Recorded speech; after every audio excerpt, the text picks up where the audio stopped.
gue tiba-tiba merasa ada sesuatu yang sedang bergejolak di Twitter. Orang-orang pada ngomongin soal startup, ketenaga kerjaan, layoff atau pemecatan. Terus gue bingung nih, datangnya dari mana? Gue tanya sama followers gue ngasih komentar. Ternyata memang startup lagi ada sebuah anggapan bahwa startup bubble nih bentar lagi mau burst, bubble-nya mau pecah. Terus pertanyaannya kemudian untuk tenaga kerjanya, untuk anak-anak mudanya yang pengen masuk kerja, bukan yang untuk yang mau bikin startup ya, tapi untuk yang mau kerja di sebuah startup, nasibnya bagaimana gitu kan kurang lebihnya. Nah, kita coba bahas sedikit di Work Life Trampoline kali ini. I don't balance my work and my life because they're all jumping in the same trampoline. Assalamualaikum. Work Life Trampoline. We're still hustling because we love what we do what we love. Pusing tapi bahagia. Carilah pekerjaan yang capeknya membuat kamu bahagia. Gokil. Work Life Trampoline, baby.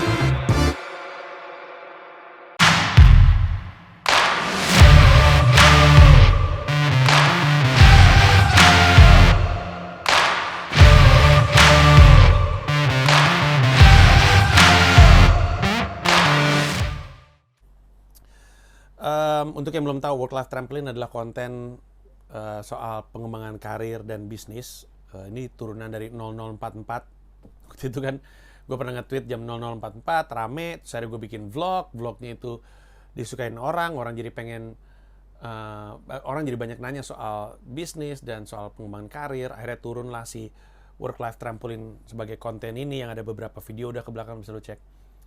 Dan kali ini kita akan ngomongin soal si startup bubble itu. Jadi kita mulai dari mana ya? Bubble itu istilah dalam dunia bisnis, ekonomi, bahkan juga gelembung kan gitu ya. Ih bagus, pop, hilang aja gitu. Nah, bubble ini itu di apa ya? Jadi gue mau menggunakan istilah tapi momok yang menakutkan. Nah, tuh dia.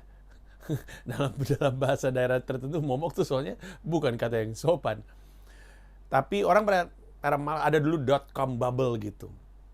Yang gue masih kuliah tapi gue ngeliat itu terjadi di depan gue. .com bubble itu bubble juga. Jadi bisnis apapun yang bentuknya .com itu gede tiba-tiba, terus pada IPO, terus pada dapat investasi gede dan segala macam. Oh kayaknya oke, oh indah.com, terus tiba-tiba crash aja gitu. Crash karena ternyata di antara semua perusahaan .com, karena dulu ya gue inget banget nih, gue kan kuliah 97 ya. Dari tahun berapa? 91 ke 95 ke 2000 itu tuh .com perusahaan termasuk di Indonesia itu juga pada menggeliat gitu. Dulu ada American Online, terus ada dulu ada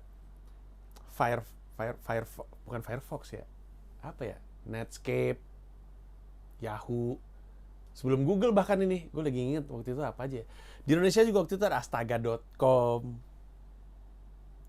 keren tuh waktu zaman. Si Rama, komisaris kami itu sempat mau masuk Astaga.com. Jadi sebelum dia lulus, dia udah magang di Astaga.com, kalau nggak salah magang. Dan Astaga.com waktu itu namanya lagi gede banget, karena itu perusahaan .com Indonesia salah satu yang pertama, terus growth-nya oke, warnanya ungu gitu kalau gue nggak salah. Rama udah kerja di situ.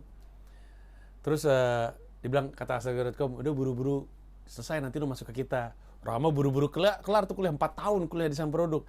Pas dia kelar, Astaga.com-nya bubar. Bubar perusahaannya. Tapi dulu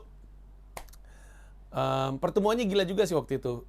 Jadi tahun 91 gue nonton di sebuah video. Tahun 91 tuh perusahaan.com tuh ada 1. Tahun 95 ada 20 ribuan. Tahun 99 ada 200 ribuan. Jadi pertemuannya itu mengagumkan. Dan pertumbuhan itu tuh dipicu sama suksesnya si Netscape yang tadi gue sebut itu. Kalau nggak salah sempat IPO. Terus udah gitu dia nilai sahamnya naik sekian persen dalam sehari. Habis itu naik terus sempat turun tapi naik lagi. Terus ada perusahaan yang tadinya nilainya 0 jadi bernilai miliaran dolar. Dan itu membuat orang, wah kalau gitu kita bikin apa.com, termasuk Amazon.com, ada eBay dan segala macam. Oh semuanya pada .com, termasuk Netflix itu sebenarnya. Awalnya itu lu tanya sama, bukan tanya, ngapain tanya? Maksudnya cari video di YouTube, ada Reed Hastings sama satu lagi namanya Mark Randolph kalau gue nggak salah. Yang cerita bahwa Netflix itu awalnya cuma anak-anak muda yang bilang ini .com ini lagi gede-gedenya, kita apa ya gitu, kita apa di .com. Terus mereka sempat bikin judul-judul segala macam aneh-aneh judul-judul .com-nya. Termasuk salah satu yang terdengar seperti situs bokep, namanya apa ya, gue lupa. Lupa. Sampai akhirnya mereka jatuh ke Netflix gitu. Dan waktu itu Netflix itu juga perusahaan .com di mana daripada lu datang ke toko untuk milih-milih DVD untuk lu rental gitu, untuk lu sewa, mending pilih-pilihnya online aja. Udah gitu doang Netflix itu dulu. Nah, tapi seperti yang bisa dibayangkan, ketika ketersediaan perusahaannya gede banget, terus orang pada masuk, .com, pokoknya kita masuk .com, mau masuk .com semuanya. Tapi nggak semuanya perusahaannya bagus. Karena dulu, tadi gue mau ngomong gini dulu, gue inget banget, ada anggapan bahwa selama perusahaan lu punya .com, selesai hidup lu. Kayak gitu. Padahal kan enggak ya. .com itu kan cuma tempatnya saja. Kalau misalkan ada tempat tapi kemudian jalanin bisnisnya berantakan, ya buat apa gitu. Termasuk Gary Vee waktu pertama kali itu, dia pertama kali punya YouTube tuh tahun berapa ya? Gue lupa deh. 2000-an awal ya. Tapi si Gary Vee itu adalah konten kreator tentang wine pertama, dan kalau nggak salah adalah perusahaan online jualan wine salah satu yang pertama. Kalau nggak salah 10 pertama di Amerika Serikat. Makanya semuanya pada masuk ke situ. Tapi kemudian duit pada masuk, pada investasi gitu, pada IPO, terus udah gitu lama-lama mereka sadar bahwa lah ini bisnisnya tuh bisnis apa ya? Ternyata nggak cukup untuk jadi .com. Ternyata bisnisnya nggak oke. Akhirnya investor pada nggak mau masuk. Terus orang jadi pada lepas sahamnya karena ternyata performanya nggak oke, terus udah aja bubar gitu. Nah, hal yang sama nih lagi terjadi di dunia startup. Dengan suksesnya perusahaan-perusahaan kayak Facebook atau Spotify atau mungkin Netflix atau di Indonesia kayak ada Tokopedia, ada Gojek, ada Traveloka, ada banyak banget. Semua orang pada pengen kerja ke situ. Semua orang pada bikin juga startup versi mereka. Orang pada pengen masuk ke startup karena kalau ditanya kerja di mana, kerja di startup, gokil gitu. Abis itu kerja di startup itu walaupun kecil, itu tidak membuat orang yang kerja di startup merasa kecil karena perusahaan startupnya kecil, karena startup kan memang rintisan ya, artinya startup itu kan rintisan. Jadi masih memulai. Cuman biasanya kebanyakan startup itu perusahaan tech. Alasannya adalah karena, nanti gue jelasin di belakang kenapa tech itu jadi penting. Tapi legendanya startup itu memang kecil. Terus udah gitu ya pokoknya penuh pertarungan lah, fight 4 orang, ada yang double kerjaan, tapi kemudian dapat fundingnya kemudian membuat mereka bisa grow, terus perusahaan jadi besar dan segala macamnya. Nah itu tuh legenda di balik startup. Makanya ketika ada orang masuk ke startup, tidak terasa sebagai sesuatu yang malu kerja di sebuah perusahaan kecil, karena legenda startup itu begitu terang gitu. Terutama pada masa-masa investor tuh hanya peduli growth. Dan gue udah denger dari temen gue ya, namanya Arya dan Aryo. Bener-bener, yang satu namanya Arya Rajasa, yang satu namanya Aryo Swastato Tamat. Kapan ya? Apa sebelum pandemi? Gue juga lupa sih. Tapi mereka berdua atau salah satu di antara mereka pernah bilang bahwa honeymoonnya startup, the honeymoon is over gitu, karena investor tuh udah nggak lagi memikirkan growth, harus ada profitability gitu. Bottom line-nya mesti jelas gitu, bukan cuma top line-nya doang. Top line itu revenue. Jadi kalau misalnya lo bikin, gue juga belajar baru gara-gara gue jadi CEO Comika aja. Jadi kalau misalnya di financial sheet itu kan ada revenue tuh paling atas, tuh ada kolom paling atas. Terus ntar ada, pokoknya di bawahnya udah mulai itu yang operasional, karyawan segala macam gitu-gitu kan, bonus pengeluaran segala macam. Nah bottom line itu adalah profit. Dulu tuh yang penting di atasnya, yang penting growth. Tapi investor bilang, nggak apa-apa nih, gue kasih duit nih, bakar aja, bakar. Dan memang banyak perusahaan-perusahaan yang bakar-bakar gitu. Karena buat mereka kalau nggak dibakar, nggak jadi top of mind-nya konsumen. Dan kalau nggak jadi top of mind-nya konsumen, nggak dipilih gitu. Lu bayangin, kan ada banyak banget perusahaan-perusahaan e-commerce ya. Ada Shopee, Tokopedia,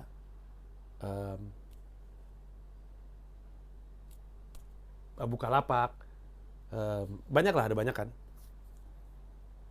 Habis itu gue pengen nyebut lagi, ada di kepala gue tapi kenapa gue lupa ya. Pokoknya ada banyak lah. Nah terus kan yang jadi masalah adalah sebenarnya, walaupun tentu mereka nggak akan setuju ngomong gini, tapi sebenarnya bisnisnya itu kan sama. Lu nyari tempat untuk beli sesuatu, udah gitu aja. Masing-masing sekarang pada punya ada yang tanpa ongkir, bukan tanpa ongkir ya, ada ongkir, cuman ongkirnya dibayarin sama si perusahaannya. Ada yang ada diskonnya, Gojek dan Grab juga hal yang sama, atau Shopee Food. Akhirnya yang membuat lu pakai satu dan bukan yang lain adalah apa yang ada di top of mind-nya lu kan. Nah, investor tuh ngelihat ada satu tuh mereka langsung, oh udah pokoknya bakar aja duitnya. Apapun gimana caranya supaya pengguna lu banyak. Nggak apa-apa deh, bottom line-nya merah. Yang penting top of line-nya tumbuh terus. Nah, itu tuh udah berjalan cukup lama tuh. Dan memang kita ngerti kenapa. Karena emang mereka harus menguasai. Nanti lama-lama, kalau misalkan ada 10 e-commerce, palingan cuma 1, 2, 3 aja gitu yang akhirnya dipakai sama orang. Yang 2 buat apa gitu. Nah kalau misalkan lu nggak naruh duit di sini, dia kalau lu nggak siram duit, dia nggak punya kesempatan untuk bertarung sama yang ini. Ini juga bisa ada di top 3 karena disiramin duit mulu kan. Nah tapi sekarang investor udah mulai ngelihat bottom line-nya. Karena salah satunya adalah karena ada sesuatu yang terjadi sama WeWork. Bahkan ada dokumenternya nih. Gue juga ngikutin tuh. Ini gue nonton pas lagi pandemi nih. Jadi WeWork tuh kan ada kayak tempat coworking space gitu. Terus sempat valuasinya gede banget. Yang mimpin juga anak muda, yang bikin anak muda. Tiba-tiba drop perusahaannya, bener-bener drop sedrop-dropnya ketika orang sadar, anjing ini sebenarnya bisnis modelnya jelek ya. Dan ngedrop aja gitu. Ngedrop bener-bener hancur perusahaannya, nilainya nggak ada kalau nggak salah. Sampai ada dokumenternya di YouTube banyak lah pembahasan. Terus itu membuat orang sadar bahwa kayaknya kita mesti mikir si startup ini si perusahaan ini mesti jelas cara dia nyari duit tuh gimana. Gue ingat gue pernah terlibat ini. Jadi gue punya teman namanya Dondi Hananto. Dia tuh juga VC, venture capitalist. Venture capitalist itu adalah namanya apa ya? Lembaga, badan, perusahaan, enggak juga. Tapi intinya adalah mereka adalah orang-orang yang suka ngasih investasi ke startup biasanya. Karena memang untuk VC atau untuk investor jatuhnya tuh semi gambling. Karena ada banyak nih perusahaan rintisan. Kadang-kadang lu nggak tahu yang mana yang akan jadi duit. Jadi duit banyak, sebar-sebarin nih si VC-nya. Lu segini, bismillahirrahmanirrahim gitu. Walaupun tentunya nggak segampang itu ya, mereka milih. Makanya investor dan VC itu ketika mau invest ke sebuah startup, dia nggak ngelihat startupnya tentang apa. Nggak serta-merta itu doang yang dilihat. Kenapa? Karena bisnis berubah cepet banget. Yang dilihat biasanya adalah orangnya. Kebayang nggak maksud gue? Kalau gue percaya orangnya bisa execute, gue kasih duit jadi nih. Mungkin nggak jadi seperti yang dia ngomongin sekarang, tapi mungkin dia akan belajar untuk ngejadiin anyway gitu. Karena hampir semua perusahaan yang gue lihat sekarang awalnya nggak kayak gini. Airbnb aja tadinya bukan perusahaan .com gini kok. Airbnb itu awalnya ya. Tadi gue mau ngomong apa yang Uber juga awalnya nggak seperti ini. Ada banyak perusahaan-perusahaan yang Instagram, YouTube tuh tadi cuma fitur video dalam sebuah matchmaking site, website nyari jodoh, tapi nggak ngangkat. Lalu fitur YouTube-nya diberdiriin sendiri, terus malah jadi gede. Instagram kalau lu ingat dulu kayak Foursquare, basisnya tuh location. Kalau lu masih ingat Instagram tuh foto, lokasinya di mana. Tapi lama-lama dia tumbuh. Nah kalau misalkan investor ngasih duit ke orang yang dia tahu bisa execute, dia tahu duitnya bakal jadi, walaupun bentuk bisnisnya berubah pada akhirnya, nggak apa-apa. Yang penting gue percaya sama lu, pasti jadi nih barang gitu. Nah gue inget dulu, dan ini dulu sekali, ini mungkin tahun berapa ya? Men, gue bahkan nggak inget. Tapi gue inget gue sempat mau terlibat dalam hype startup ini. Dulu tuh gue followers gue dari lama tahu, pasti pernah denger, gue cerita aja lah. Pasti pernah dengar namanya Maen.co, M-A-E-N.co. Gua bersama dengan seorang kawan, gue tahu dia dari sisi teknya oke. Gue dari sisi orang yang suka basket dan suka bola. Waktu itu masalah gue adalah susah banget nyari orang, bukan cuma nyari lapangan, tapi nyari orang yang mau main bareng sama gue. Itu masalah kita semua. Lu udah sewa lapangan, orangnya nggak ada. Bener nggak? Apalagi lapangan bola. Lu udah sewa lapangan bola, udah rutin di lapangan bola ini, tapi lama-lama teman-teman lu ada yang udah mulai sibuk, ada yang pindah kota. Akhirnya orang kurang mulu, jadi pusing banget. Terus gue pikir gimana kalau masalah itu diselesaikan dengan lebih komprehensif aja. Kepikiran lah bikin app yang namanya Maen.co ini. Nah, gue dari sisi idenya dan mungkin gue bisa dari sisi promosi dan ngegedein. Temen gue dari sisi teknya, lalu dia ngajak temennya yang lain. Nah ini gue nggak gitu kenal, tapi kita jadi kenal sama ini. Nah, tapi Maen.co tuh nggak jadi project utamanya dia, karena dia juga punya billing kan. Akhirnya antara idenya nggak oke, tapi juga konsentrasinya juga nggak oke, duitnya nggak cukup ada. Tapi gue pernah ketemu sama Dondi, temen gue itu. Dari pas ketemu aja, pertanyaan pertama adalah nyari duitnya dari mana ya? Dan ini jauh sebelum omongan orang-orang bahwa honeymoonnya startup is coming to an end gitu. Jauh sebelum itu. Dari awal Dondi udah nanya, jadi cara lu nyari duit itu apa ya? Karena memang itu ternyata yang paling penting. Walaupun banyak orang nggak mikir ke arah situ. Sekarang jadi makin bener gitu pertanyaannya Dondi. Karena ada masanya startup-startup itu yang penting growth gitu. Growth aja terus. Orang, jangankan itu. Twitter kalau nggak salah, gue pernah bahas di salah satu siniar hidup Indonesia Maya. Twitter tuh baru nemu cara untuk dapetin revenue itu mungkin baru 3, 4, 5 tahun ke belakang. Itu pun sebenarnya masih merah sebenarnya mereka. Makanya kan si Elon Musk disebut backholder ya. Backholder tuh istilah untuk orang yang habis akuisisi bisnis, tapi bisnisnya sebenarnya beban untuk dia. Karena bisnisnya sebenarnya nggak terlalu sehat dan belum benar-benar jadi duit. Walaupun Elon Musk punya cara katanya untuk membuat itu jadi profitable. Nah, tapi intinya udah mah sekarang investor pada milih-milih. Konon juga gara-gara dari Amerika Serikatnya, dari Fed-nya tuh nahan duit, sehingga ketersediaan duit nggak banyak, sehingga investor nahan duit. Makanya gue ngelihat ada si Y Combinator. Y Combinator ini kayak inkubator bisnis. Gue juga suka nontonin YouTube-nya, bagus-bagus. Ada satu orangnya gemuk kacamata, namanya siapa gue lupa, jenggotan gitu. Videonya bagus-bagus dari Y Combinator. Jadi Y Combinator tuh inkubator startup, dan biasanya banyak yang habis diinkubasi mereka tuh bener-bener jadi. Nah terus si Y Combinator tuh ngirim surat ke startup. Ada banyak poinnya, tapi salah satu poin yang paling menarik di situ tulisannya gini, dia bilang,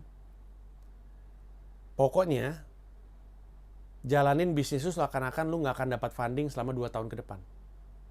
Dia lagi ngomongin soal siap-siap ya, 2 tahun ke depan bakal suram banget nih kondisi atau atmosfer untuk dunia startup. Di salah satu poinnya dia bilang, jalanin bisnis lu seakan-akan dalam 2 tahun lu nggak dapat funding. Dan untuk banyak startup itu tuh bikin mereka stres karena mereka masih belum menghasilkan uang. Mereka hanya fokus pada numbuhin pengguna gitu. Kayak Facebook kan ada masanya kan yang penting penggunanya banyak walaupun belum ada duitnya. Kalau nonton The Social Network kan juga seperti itu kan. Dari awal si karakter Andrew Garfield nih duitnya nih dari iklan nih, tapi si Mark Zuckerberg tapi kalau iklan jadi nggak asik, yang penting kita growth aja dulu, yang penting nilainya nilai perusahaannya gede karena usernya banyak gitu. Tapi banyak startup tuh bingung ketika anjing gue kalau misalnya habis duit dari investor gimana ya. Akhirnya mereka kalau dalam 2 tahun ke depan kita nggak bisa dapat funding, kita mesti mikir ulang nih strategi kita. Karena tadinya mereka, duit yang mereka terima dari investor sebelumnya, mau mereka bakar habis karena mereka berasumsi dalam 1 tahun akan growth-nya cukup untuk minta investment di round berikutnya. Kan ada seed funding, ada series A, B, C, terus aja sampai K kali, gue nggak tahu. Jadi mereka kemudian berpikir lah anjing gimana caranya ya gitu. Terus udah gitu di surat itu paling bawah, ini menarik banget nih. Di paling bawah tulisannya gini. Tolong disadari gitu, pokoknya kurang lebih kalimatnya adalah nanti lu akan lihat kan Y Combinator nulis ke startupnya disuruh ikat pinggang, suruh siap-siap. Terus dia bilang nanti lu akan lihat perusahaan-perusahaan lain itu tetap akan bakar duit. Dan nanti mereka akan bubar. Dan nanti bubarnya mereka akan membuat konsumen mereka ngambang atau mau kemana. Dan itu jadi peluang untuk numbuhin pengguna lu. Terus ada kalimat. Makanya kadang-kadang bertahan hidup aja bisa bikin lu menang. Gokil nggak? Gokil itu. Makanya dibilang dari awal, hati-hati ya. Kencakan ikat pinggang, ini kelihatannya nggak akan ada funding dalam 2 tahun ke depan. Lu mesti cari cara untuk antara memanfaatkan duit yang lu punya sekarang atau nyari cara supaya bisnis lu udah mulai menghasilkan uang. Dimana tadinya mindset lu growth. Kalau lu berhasil ngelakuin itu, kalau lu berhasil bertahan, lu bisa menang karena kompetitor lu masih tetap bakar duit dan mereka bubar. Dan ketika bubar, lu bisa ambil customer-nya mereka.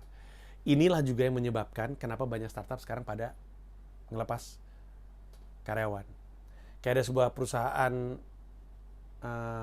perusahaan edukasi online, apa namanya ya? Yang habis ngelepas 200 karyawan, terus udah gitu ada satu lagi perusahaan BUMN sebenarnya juga ngelepas karyawan. Di luar negeri juga sama. Facebook kalau nggak salah baru aja bikin pengumuman mereka freeze dalam hiring. Jadi mereka berhenti untuk rekrut orang. Itu sesuatu loh. Karena mereka baru aja berubah format jadi Meta. Meta deng, kenapa gue masih sebut Facebook ya? Meta. Itu semua terjadi karena beberapa perusahaan-perusahaan ini pengen hidup. Jadi mereka terpaksa mesti ngelepas karyawan. Dan bahkan, walaupun tidak selalu, bahkan nilai perusahaan itu malah jadi naik ketika market ngelihat mereka ngelepas karyawan. Karena market menilai itu sebagai usaha untuk sehat. Oh bagus nih, keputusan yang bagus. Dari sisi bisnis, tentu dari sisi yang dipecat enggak. Tapi dari sisi investor atau dari sisi market ngeliatnya, oh dia lagi berusaha untuk bertahan, bagus. Mendingan ngelepas aja, tapi dia jadi punya duit untuk kemudian bisa jalan dalam berapa tahun ke depan. Walaupun sekali lagi tidak selalu. Nah, balik ke lu nih. Tenaga kerja yang lagi mau nyari pekerjaan. Bingung dong, anjing gue mesti kemana? Apakah gue berhenti kerja di startup? Sebenarnya nggak juga, karena kan nggak semua startup kemudian akan bungkus. Dan nggak semua startup kemudian akan mecat-mecatin orang. Tergantung. Gue ngeliat di thread di Twitter ada banyak orang berkomentar dan beberapa bagus. Di antaranya salah satunya adalah kalau lu mau masuk ke sebuah startup, yang lu mesti pelajari bisnis modelnya. Jadi kita karyawan gitu ya, kita kayak calon karyawan, tapi kita masuk ke sebuah startup, cara pikirnya kayak investor. Ini sebenarnya model bisnisnya apa? Dan memang kadang-kadang dibutuhkan wawasan juga ya, dibutuhkan ilmu untuk tahu, untuk bisa mencium itu. Karena gue sadar ada banyak orang yang logika duitnya tuh lemah gitu. Logika duit itu gimana cara ngomongnya? Karena banyak dibilang semakin dewasa juga enggak. Tapi kalau pemahamannya terhadap bisnis dan ekonomi itu oke, dia bisa mencium kalau ada yang aneh gitu. Kadang-kadang ngeliat, aneh banget beli bisnis, duitnya banyak banget. Bisnisnya kan ini, jualannya begini, volumenya segini, kok duitnya segini? Dia nyari duit dari mana sih gitu? Karena memang ada banyak bisnis yang nyari duitnya itu tidak dari yang mereka bilang sebagai barang dagangan mereka. If it make any sense. Kayak McDonald's deh. McDonald's kan nyari duitnya bukan dari burger. Mereka nyari duitnya dari properti. Jadi nonton itu The Founder ya kalau nggak salah ya, tentang Ray Kroc yang McDonald's. McDonald's itu duit terbesarnya itu datangnya dari, jadi setiap kali mereka mau buka McDonald's, tanah yang mereka tunjuk itu mereka beli dulu. Jadi mereka beli itu properti, tanah atau lapak di sebuah mall atau apapun, di gedung apapun tuh dibeli, dimasukin McDonald's. Nanti ketika McDonald's mau pindah, nilainya jadi udah naik gitu. Dan ketika dijual, duitnya dapat lagi dari situ. Sebenarnya awalnya tuh gara-gara yang punya license terhadap McDonald's tuh bukan si Ray Kroc. Panjang sih ceritanya. Tapi poin gue adalah banyak bisnis itu nyari duitnya itu bukan dari yang kita pikir gitu. Kayak bioskop tuh nyari duitnya bukan dari tiket, tapi lebih banyak dari minum. Makanya waktu pandemi kemarin kalau lihat bioskop-bioskop tuh jualan makanan, cemilan, dan minuman. Sadar nggak? Karena itu duit mereka justru dari situ. Mereka jalanin terus. Tapi kita ketika mau masuk ke sebuah perusahaan, lu mesti ngelihat yang pertama adalah sebenarnya bisnis modelnya apa, solid nggak gitu. Dari mana sih lu tuh nyari duit dari mana gitu. Jadi ketika lu misalkan lu mau masuk ke sebenarnya harusnya ketika lu ngelamar sih harusnya lu udah tahu ya. Tapi misalnya lu nggak tahu, salah satu yang lu tanya adalah itu. Aneh sebenarnya. Aneh karena gue pernah bikin video YouTube judulnya kantor sama dengan kendaraan umum.